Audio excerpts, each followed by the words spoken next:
Damos gracias a Dios por tener nuevamente esta oportunidad para continuar nuestro apasionante recorrido por el Evangelio de Mateo y en esta serie En el Monte. Y lo vamos a hacer ahora en el capítulo 6 del versículo 19 al 34. Y vamos a ver cuatro temas. Yo quisiera que vaya apuntando, los vaya tomando nota, porque son importantes y están relacionados los cuatro temas. Vamos a hablar en la primera parte, tesoros en el cielo. Después el segundo tema, la lámpara del cuerpo. Tercer tema, Dios y las riquezas. Y finalmente, el afán. Cuatro hermosos temas que requieren que podamos concentrarnos, que lo podamos escudriñar, desmenuzar y que lo podamos hacer parte de nosotros. Hagamos ese esfuerzo y recorramos por nuestra hermosa Biblia que el Señor nos ha dado para que podamos entender sabiduría de lo alto. Haciendo una breve introducción para que podamos tener ese contexto histórico, yo quisiera conjuntamente que veamos en qué época estamos. El anterior miércoles habíamos desarrollado algo, vamos a completar ahora. Decíamos el anterior miércoles, ¿verdad?, que la ley fue dada más o menos 1500 años atrás con respecto hasta esta enseñanza. Cuando el Señor Jesús tenía alrededor de 30 a 33 años, Él había impartido estas enseñanzas. Entonces ese tiempo era alrededor de 1500 años. De ese tiempo a ahora es más o menos otros 2000 años. Entonces ustedes verán que son unos más o menos, ¿verdad? Estamos hablando más o menos de 3500 años. Es bastante tiempo en la historia, ¿no es cierto?, en este tiempo de acá de la humanidad. Pero es bueno que sepamos que en todo eso, la constante, en todo ese recorrido, en todo ese tiempo histórico, la constante, la razón de vida de la sociedad ha sido la riqueza. ¿Quién podía encontrarla, tomar posesión? ¿Quién podía atesorar más? Era el que tenía prioridad en las diferentes sociedades. En este tiempo ha sido mucho más marcado, tal vez, porque se ha empleado el poder militar en sus diferentes fases para lograr aquello. Han habido teorías que han respaldado aquello. Por ejemplo, podríamos hablar más o menos alrededor del 1950, cuando llegó el realismo clásico, una corriente que nos decía que no hay amigos ni enemigos, sino intereses. Entonces la palabra interés está relacionada con la riqueza, ¿no es cierto? Pero ahora si hacemos nuevamente un retroceso, perdónenme, estamos recorriendo en el tiempo, si volvemos otra vez a la época cuando fue dada la enseñanza, cuando nuestro Señor Jesús tendría alrededor de 30 a 33 años de nuestra era, más o menos en ese tiempo, la riqueza en una familia, en las personas, en un pueblo, en una comunidad, la riqueza se medía o se daba por los vestidos, cómo estaban vestidas las personas, por los granos, cuánto de grano tenía para abastecer a un pueblo, cuántos depósitos de granos tenía la comunidad o la familia, cuánto tiempo podía darle de autonomía para abastecerse. Eso también era una capacidad, era parte de la riqueza que tenga una familia. Y desde luego el oro. El oro alrededor de todo este tiempo juega un papel importante porque es el metal de mayor valor que se ha cotizado a lo largo de todo ese tiempo y aún en el presente. Entonces ustedes verán que las riquezas ha sido un punto central de todas nuestras sociedades. Pero ahora, ¿qué tiene que ver lo que hemos mencionado con el tema de la palabra? Vamos a ver que el Señor Jesús en su enseñanza cuando nos lleva al Evangelio de Mateo del capítulo 6 del versículo 19 adelante al 21. Concretamente son 3 versículos centrales que si nuestra sociedad lo hubiese interiorizado, lo hubiese estudiado, hubiese cambiado su historia. Muchas veces ustedes verán que esta profundidad, esta enseñanza puede lograr que la humanidad cada vez pueda comprender que hay un solo camino, hay una sola verdad y es Jesús. Él es el camino, la verdad y la vida. Entonces, en vano se han acuñado una serie de corrientes de otras filosofías, corrientes económicas que pretendían hacer una distribución equitativa de esa riqueza. Pero fíjense ustedes que ahora vamos a estudiar juntos estos 3 versículos claves que pudieron haber cambiado el rumbo de la historia si vemos hacia atrás, pero ahora nos interesa hacia adelante, que aún el presente y el futuro pueden tener otras alternativas. Y dicen pues estos 3 versículos en el Mateo capítulo 6, versículo 19, adelante. Dice, no os hagáis tesoros en la tierra, donde la polilla y el orín corrompen, y donde ladrones minan y hurtan, sino haceos tesoros en el cielo, donde ni la polilla ni el orín corrompen, y donde ladrones no minan ni hurtan. Porque donde esté vuestro tesoro, allí estará también vuestro corazón. Fíjense qué profundidad, ¿verdad? Nos está hablando básicamente de tesoros, ¿no? Que no hay que hacer tesoros en la tierra, cuando la humanidad hizo lo contrario, se preocupó por los tesoros en la tierra. Y más bien nos dice el Señor Jesús en esta enseñanza, en su palabra, en esa profundidad, en esa sabiduría, nos dice que más bien debemos hacer los tesoros en el cielo, donde no va a haber polilla, donde no va a haber orín y donde no van a haber ladrones que minan y hurtan. Ese es básicamente, ¿verdad? Pero ahora vamos a entrar un poquito con más detalle. Vamos a ver primero qué es un tesoro. Quizás todos tenemos idea, ¿qué es tesoro? Para hacerlo más directo, más entendible, sabemos que viene esta palabra del latín thesaurus, pero ¿qué significa, qué implica esta palabra? Es algo que tiene valor y que se lo esconde, se lo guarda con cierta referencia que solamente una persona puede saber. Un tesoro es algo que nos liga a un solo autor, que es esta persona el que sabe la ubicación donde él puede encontrarlo. Entonces eso es verdad. Y también podemos comprender que un tesoro contiene en su interior misterios y también riquezas. ¿No es cierto?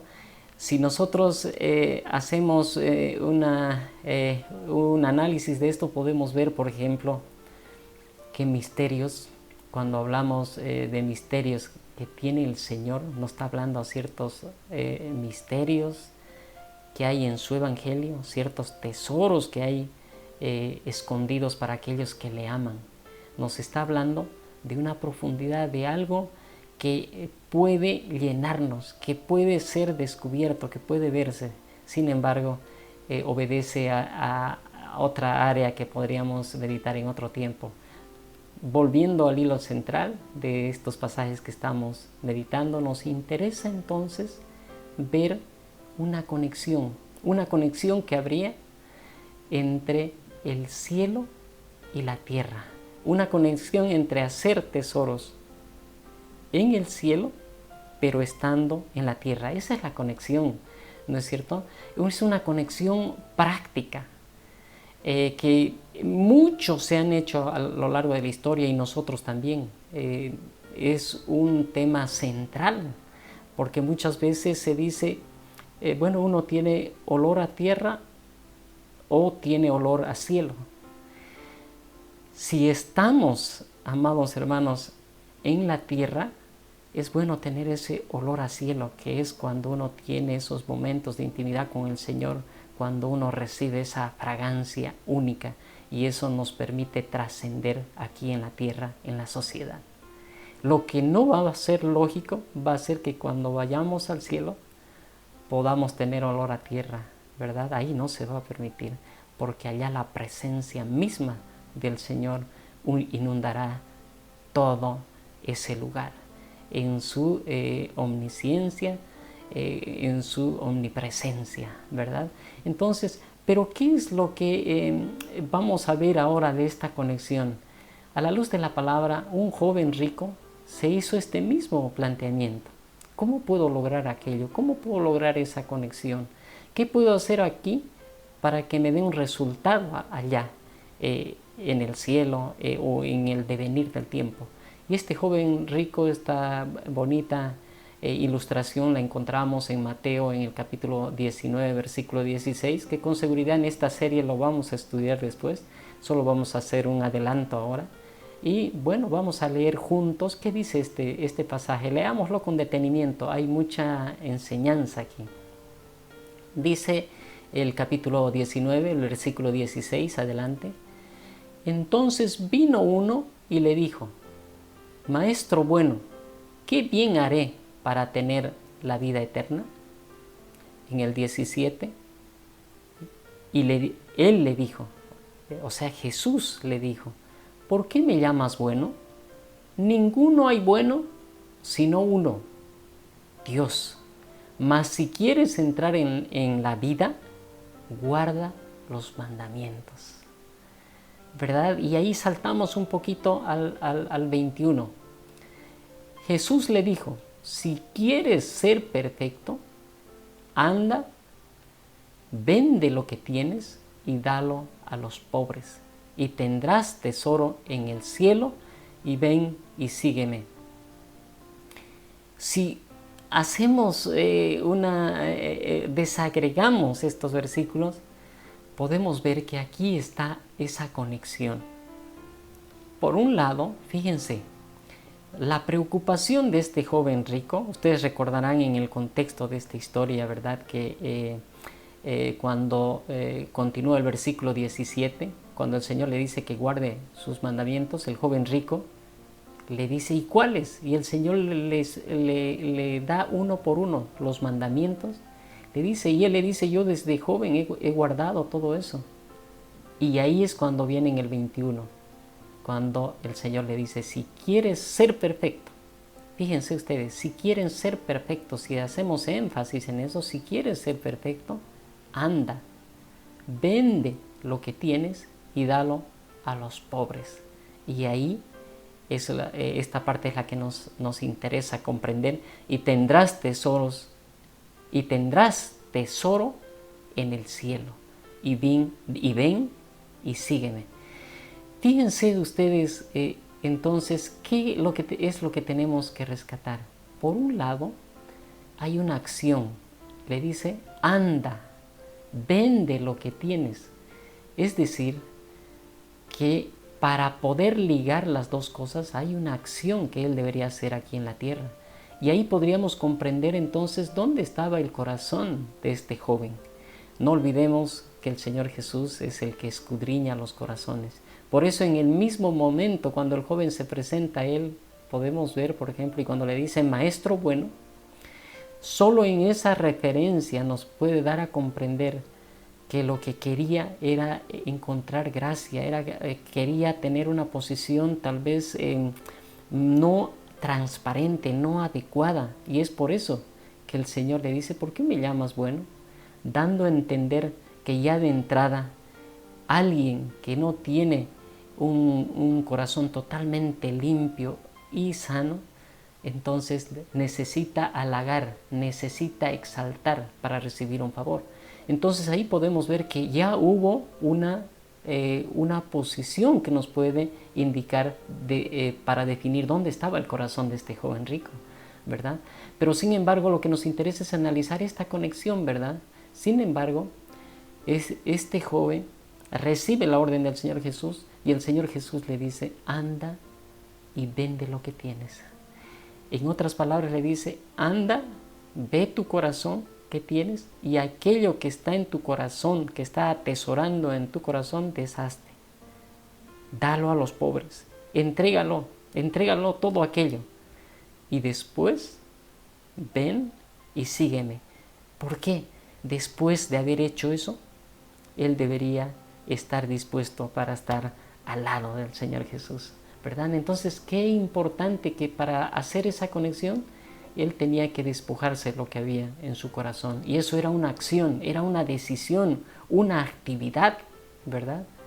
Y después tenía que venir donde el Señor Jesús y continuar con Él recibiendo esas enseñanzas y también sanando, ayudando a la gente, también manteniendo esa unidad con el Señor Jesús para recibir esas enseñanzas que gracias a esos discípulos que le siguieron tenemos hoy estas enseñanzas que las podemos meditar.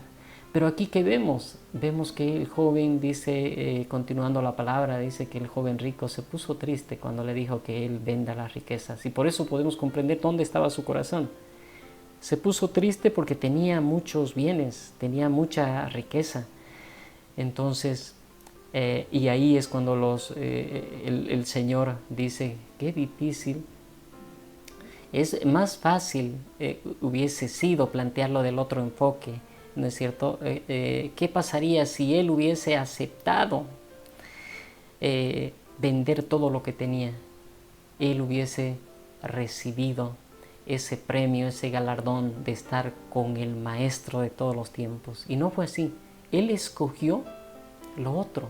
Él escogió no seguir al Señor porque probablemente se conformó con la primera parte, porque si meditamos a detalle en este pasaje, fíjense ustedes, él quería, su intención era en el 16, cuando él vino y le dijo, Maestro bueno, ¿qué bien haré para tener la vida eterna? Él estaba preocupado en la vida eterna, ¿verdad? Y cuando el Señor le responde en el versículo 17, el Señor Jesús le dijo, ¿por qué me llamas bueno? Ninguno hay bueno sino uno, Dios. Mas si quieres entrar en la vida, aquí fíjense, solo dice en la vida, si leemos el texto nuevamente, por favor, mas si quieres entrar en la vida, le dice, no especifica vida eterna, guarda los mandamientos. O sea, si interpretamos esto, aquel que guarda solo los mandamientos, aquel que guarda la ley, solo entra en la vida, pero no tiene los tesoros y también la vida eterna está en debate, porque aquí es el que quiere entrar en la vida, el que quiere tener vida, solo guarde los mandamientos, así lo podríamos comprender, ¿verdad? Si vamos al detalle, sí, entiendo que aquí hay una especificidad, pero es bueno que lo analicemos, porque probablemente este joven rico dijo, bueno, ya voy a entrar en la vida y ya no me preocupo de la vida eterna. Entonces, bueno, se puso triste y se fue. Y es por eso que el Señor Jesús, adelante en esta lectura a partir del 22, dice que es difícil que un rico entre en el reino de los cielos. Más fácil sería que un cabello pase por el orificio de una aguja, ¿verdad? Entonces ahí sus discípulos dicen, siguiendo la lectura, difícil realmente pasar, ¿verdad? Pero ahí el Señor Jesús nos da a conocer ahí mismo en su palabra algo que para hoy nos hace meditar, y le dice, lo que para el hombre es imposible, para Dios es posible. Está indicando, no está diciendo negando el reino de los cielos a los ricos, sino está diciendo que lo que es imposible para el hombre es posible para Dios. Y es así cuando estudiamos la palabra. Por ejemplo, él tenía discípulos que eran ricos. Uno de ellos, por ejemplo, era José, el que le dio el sepulcro cuando él iba a ser enterrado. Era José, era un ciudadano rico, el que pidió los restos del Señor. Entonces, pues tengamos claridad que para entender la riqueza hay que entender primero el corazón. ¿Dónde está nuestro corazón? Porque donde está nuestro corazón, ahí atesoramos algo. ¿verdad? Pero yo quisiera que vayamos juntos a un pasaje en Génesis 28, versículo 10 al 13. Juntos vamos a tomar este ejemplo, esta lectura. Dice así en el versículo 10. Salió pues Jacob de Beerseba y fue a Harán. Y llegó a un cierto lugar y durmió allí, porque ya el sol se había puesto, y tomó de las piedras de aquel paraje y puso a su cabecera y se acostó en aquel lugar. En el 12, y soñó, y he aquí una escalera que estaba apoyada en tierra, y su extremo tocaba en el cielo, y he aquí ángeles de Dios que subían y descendían por ella. Y he aquí Jehová estaba en lo alto de ella, el cual dijo: yo soy Jehová, el Dios de Abraham, tu padre, y el Dios de Isaac. La tierra en que estás acostado te la daré a ti y a tu descendencia. Fíjense que en este sueño que tuvo Jacob, en este sueño en el desierto, nos mostraría esa conexión. Los pies de la escalera estaban en la tierra, pero la parte superior llegaba al cielo. Es decir, que con lo que hagamos en la tierra puede tener su repercusión en el cielo. Pero aquí, ¿qué quisiera decirle? Quisiera decirle, podríamos meditar que es necesario subir esta escalera peldaño a peldaño. Si ponemos el ejemplo a las circunstancias que están pasando ahora, por ejemplo, si estamos ya en un nivel, estamos en un peldaño, estamos subiendo paso a paso, pero a veces, como ocurre con un niño cuando sube una escalera en un parque, llega a cierto nivel y a veces se asusta y se pone triste y empieza a llamar a su papá, y su papá viene rápidamente y lo socorre. Tal vez nosotros estamos en alguno de esos peldaños de esa escalera y el Señor Jesús nos dice: tienes que pasar ese peldaño, tienes que pasar, es una prueba, hay dificultad en estos momentos, qué difícil, ¿verdad? Cuando países de Europa, en nuestro mismo país, en Santa Cruz en particular, en Santa Cruz, ¿verdad? Cómo estamos viendo tan difícil ahora este momento, donde ha tocado las fibras más íntimas de todos los sectores de nuestra sociedad, del mundo. Podríamos decir: Señor, ven de una vez, ya no quiero subir otro peldaño. Pero tal vez el Señor nos dice, Él es nuestro entrenador. Él nos dice: vamos, tienes que pasar, tienes que prepararte, prepara tu cuerpo, tu alma y tu espíritu, porque tienes que vencer, porque hay más, porque la escalera todavía no ha terminado. Y ahí podemos decirle: pero Señor, está difícil. Pero Él nos dirá: vamos, que tú puedes, vamos. Y podemos decirle: ya es tiempo, pero Él nos dirá: no, el tiempo lo llevo yo. El tiempo lo lleva mi Padre, cuando es el único que marcará el momento de llegar a donde estamos yendo.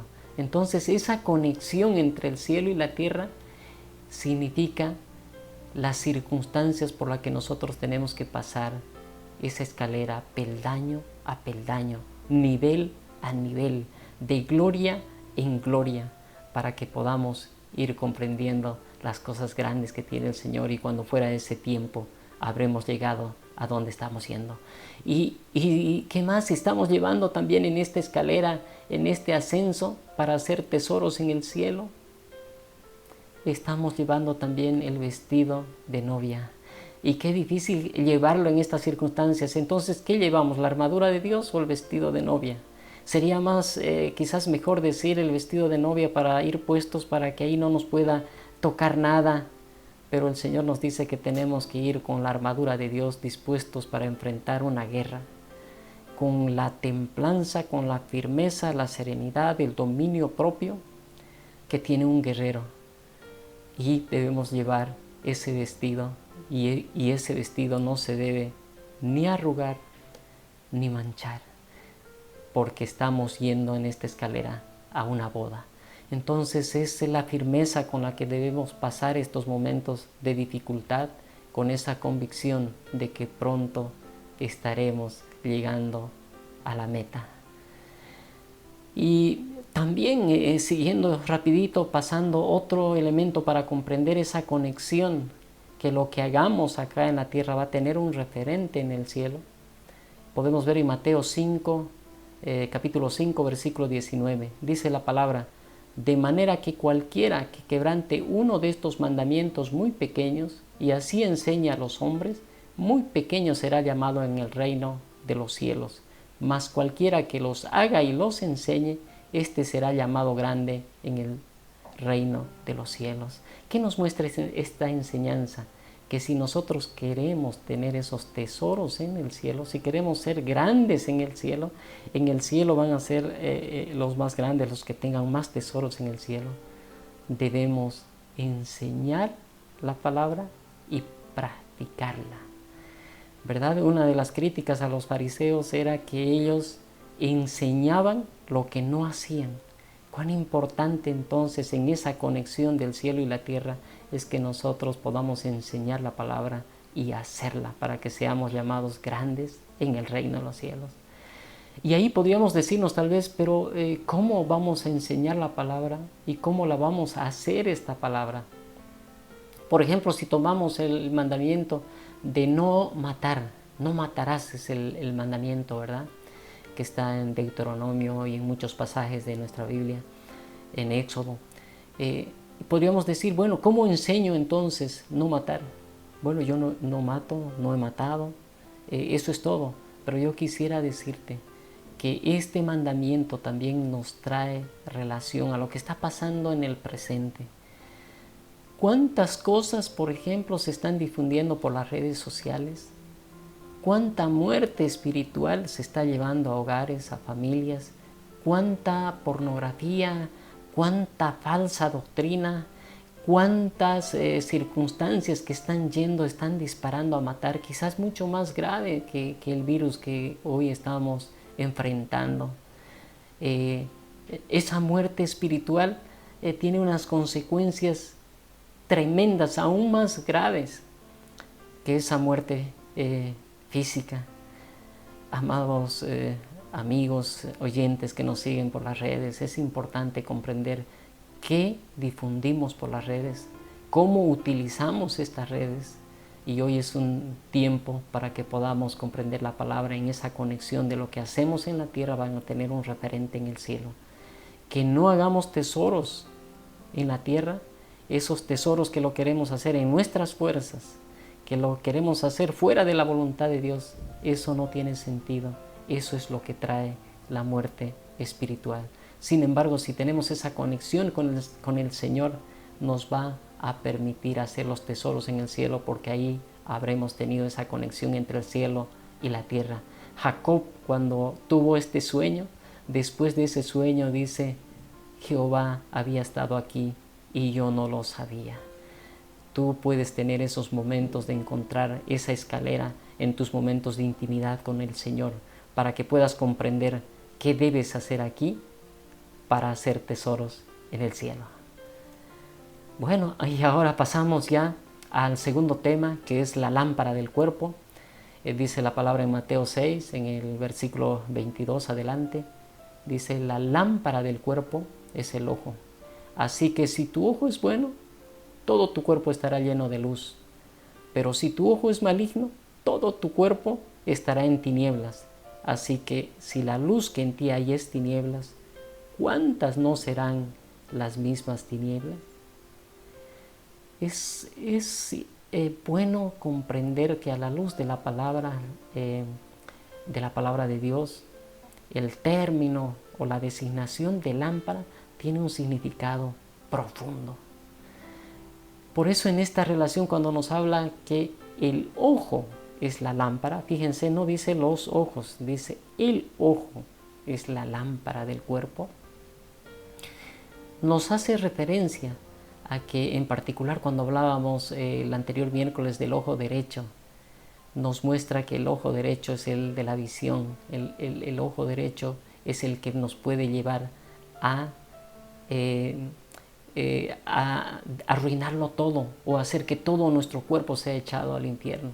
Por eso es importante que tengamos esa visión, que podamos comprender las cosas que están pasando. Pero vamos a irnos un poquito rápidamente al Antiguo Testamento, en 1 Samuel capítulo 3, versículo 3. Hay un hecho que nos muestra esto de mucha significación. Dice la palabra en el versículo 3, Samuel estaba durmiendo en el templo de Jehová, donde estaba el arca de Dios, y antes que la lámpara de Dios y antes que la lámpara de Dios fuese apagada. Solo hasta ahí, ¿verdad? Vamos a ver ahora. Quisiera decirles que allá en el templo donde estaba Samuel, estaba el arca y él dormía junto al arca, y ahí en el arca, alumbrando el arca, estaba esta lámpara de Dios que se llamaba. Y esta lámpara de Dios significaba el Espíritu Santo, esa presencia, esa fuerza que estaba ahí significando la fuerza y el ayudador, la luz que tenemos ahora nosotros para utilizar en subir esa escalera, peldaño a peldaño. Tenemos ese ayudador que nos dice: deja tus cargas, yo te ayudo, vamos contigo, vamos, tienes que pasar la prueba, ¿verdad? Y esto mismo encontramos en 2 Samuel capítulo 22 versículo 29. Nos dice la palabra: tú eres mi lámpara. Está hablando de David cuando había vencido, y este era su cántico. Tú eres mi lámpara, oh Jehová, mi Dios alumbrará mis tinieblas. Entonces, si nosotros queremos tesoros en el cielo, debemos pedir que aquí en la tierra sea Jehová la luz que nos alumbre, que nos saque de la oscuridad, que no vayamos a tientas como golpeando al aire o como palpando para avanzar, sino que la luz de Jehová nos permita avanzar. Job, en el capítulo 21 y 17 de la palabra, también entendía de esa manera y decía: oh, cuántas veces la lámpara de los impíos es apagada, y viene sobre ellos su quebranto, y Dios en su ira les reparte dolores. Amados hermanos, hagamos que los impíos puedan ver la luz. Esa es nuestra misión en este peldaño que estamos ahora en un tiempo de dificultad. Hagamos que todos podamos ver esa luz, entender esa luz y hacerla parte de nosotros para que nos alumbre el camino. Esa es la misión que tenemos en este momento, en estas circunstancias. De hecho, el ojo, este ojo, va a ser considerado bueno, ¿verdad? Va a ser considerado bueno, adecuado, el ojo de la visión, si está lleno de Dios. Santiago en el capítulo 1, versículo 25 lo entendía así y decía de esta manera: mas el que mira atentamente en la perfecta ley, la de la libertad, y persevera en ella, no siendo oidor olvidadizo, sino hacedor de la obra, éste será bienaventurado en lo que hace. Una vez más, la conexión de lo que hagamos en la tierra es que seamos hacedores de la palabra y no oidores olvidadizos. Entonces es importante que nuestra trascendencia, nuestro impacto aquí en la tierra, para que tengamos los tesoros en el cielo, es fundamental. Bueno, y ya llegando casi a la parte, a la última parte, tenemos dos temas más. Dios y las riquezas es el tercero. Es importante, ¿verdad?, comprender las enseñanzas de nuestro Señor. Qué hermoso es deleitarnos en su palabra. En Mateo 6, 24, para continuar este tercer tema, nos habla la palabra, nos está hablando de una definición de dos señores, ¿verdad? Y dice la palabra: ninguno puede servir a dos señores, porque o aborrecerá al uno y amará al otro, o estimará al uno y menospreciará al otro. No podéis servir a Dios y a las riquezas. Aquí, amados hermanos, en esta enseñanza, para que podamos hacer tesoros en el cielo, para que podamos cumplir, para comprender, mejor dicho, para que podamos comprender esa luz, que nuestro ojo, si nuestro ojo de la visión está con el Señor, será la lámpara a todo nuestro cuerpo, pero es importante para eso definir a qué reino vamos a servir. Es necesario definir nuestra identidad, y una identidad está dada por el nombre y la nacionalidad, ¿verdad? Y eso es importante considerar a la luz de la palabra para que meditemos quiénes somos, cuál es nuestro nombre, dónde estamos, y el dónde estamos nos da lugar a nuestra nacionalidad. En Lucas capítulo 11, versículo 23, el Señor nos muestra claramente: que hay que definir por un solo reino, porque dice aquí la palabra en el versículo 23, capítulo 11 de Lucas: el que no es conmigo, contra mí es, y el que conmigo no recoge, desparrama. Claramente una invitación a nuestros amados oyentes que nos siguen por las redes, decirle que podamos pensar: ¿a quién vamos a servir? ¿Dónde estamos? ¿Cuál es nuestra identidad? Y la invitación es que conozcamos a Jesús, para que Él nos pueda alumbrar hacia dónde debemos ir. Y necesitamos definir esto. ¿Por qué? Porque para comprender el por qué podemos ir a Mateo capítulo 13, versículo 10, cuando los discípulos también le plantean esto y le dicen: entonces, acercándose los discípulos le dijeron: ¿por qué les hablas por parábolas? Él respondiendo les dijo: porque a vosotros os es dado saber los misterios del reino de los cielos, mas a ellos no les es dado. ¿Qué estaba hablando? Estaba hablando de los dos reinos. Como los discípulos y eran parte del reino de Dios, entonces a ellos les era dado conocer las cosas del Señor. En otras palabras, entender las parábolas. Pero los que no definieron pertenecer a ese reino no van a comprender. No van a comprender cuál es la enseñanza, cuáles son los tesoros del Señor.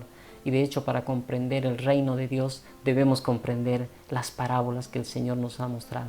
Entonces, si queremos ver esa luz, comprender lo grande y maravilloso que es este reino, para poder entender lo que está pasando en este momento y cuál es la salida a este momento, es bueno comprender y definir a qué reino vamos a pertenecer. Dice la palabra: tienes delante de ti la vida y la muerte. Tienes la salud y la enfermedad. Escoge pues la vida en vez de la muerte. Escoge pues la salud en vez de la enfermedad. Y es un momento de escoger a qué reino vamos a pertenecer. Que el Señor permita que podamos escoger al reino de Dios, y así formaremos parte de ese grupo de personas dispuestos a pelear en este peldaño, a esforzarnos, porque la palabra dice: esfuérzate y sé valiente, no temas ni desmayes. Tenemos que enfrentar. Ese virus ha venido para quedarse con nosotros y debemos enfrentarnos, debemos comprender que es un paso más que hay que vencer. Y finalmente ya llegamos al tema del afán, muy propio en estos momentos, ¿verdad? Y esta palabra nos alienta a cada vez afirmarnos más en el Señor. En Mateo capítulo 6, versículo 25 adelante, vamos a leer rápidamente. Dice: por tanto os digo, no os afanéis por vuestra vida, qué habéis de comer o qué habéis de beber, ni por vuestro cuerpo, qué habéis de vestir. ¿No es la vida más que el alimento y el cuerpo más que el vestido? Mirad a las aves del cielo, que no siembran ni ciegan ni recogen en graneros, y vuestro Padre celestial las alimenta. ¿No valéis vosotros mucho más que ellas?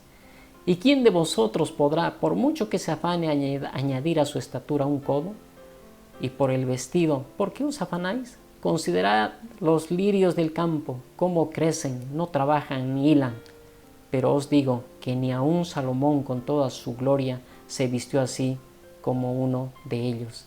Y si la hierba del campo, que hoy es y mañana se echa en el horno, Dios la viste así, ¿no hará mucho más a vosotros, hombres de poca fe? No os afanéis, pues, diciendo: ¿qué comeremos, o qué beberemos, o qué vestiremos?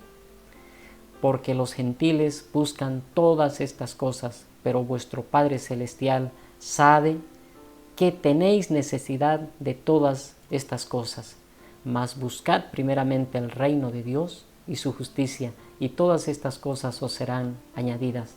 Así que no os afanéis por el día de mañana, porque el día de mañana traerá su afán. Basta cada día su propio mal. Qué hermosa palabra, ¿verdad? Y esta palabra es para nosotros, por un lado, una prueba de nuestra confianza. Y esa prueba de confianza es que no nos afanemos en este peldaño, que no perdamos nuestra paz, nuestra templanza y nuestro dominio propio. El salmista decía en el Salmo 40, versículo 4, bienaventurado el hombre que puso en Jehová su confianza y no mira a los soberbios ni a los que se desvían tras la mentira.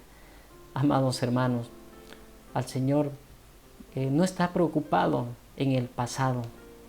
El presente sí es su mismo nombre. El presente es el regalo que nos da Dios hoy para que podamos conectarnos con los tesoros en el cielo y aprovechemos ese presente, trabajemos en este presente. Pablo en Filipenses capítulo 3 versículo 13 decía: hermanos, yo mismo no pretendo haberlo ya alcanzado, pero una cosa hago, olvidando ciertamente lo que queda atrás y extendiéndome a lo que está delante. Hoy estas pruebas, la búsqueda del reino de Dios y su justicia es ese avanzar hacia adelante, es ese avanzar en la escalera, ¿verdad? Y primeramente debemos buscar el reino de Dios porque esa es la prioridad. Nuestro enfoque debe ir a encontrar el reino de Dios. En Romanos 12:2 dice la palabra: no os conforméis a este siglo, sino transformaos por medio de la renovación de vuestro entendimiento, para que comprobéis cuál sea la buena voluntad de Dios, agradable y perfecta. Entonces se trata de priorizar qué cosas hacemos aquí en la tierra. Y de eso es precisamente la enseñanza, que es lo que atesoramos más ahora.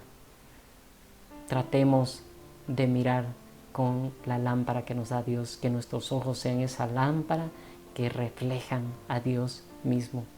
Cada día tiene su mal, por tanto no nos afanemos. Hay un término muy conocido que se dice falso afán, es aquel que va corriendo a un lado al otro y no sabe qué está haciendo. No nos afanemos, ¿verdad? Cada día tiene su afán, y afán también se puede comprender como su dificultad, su prueba.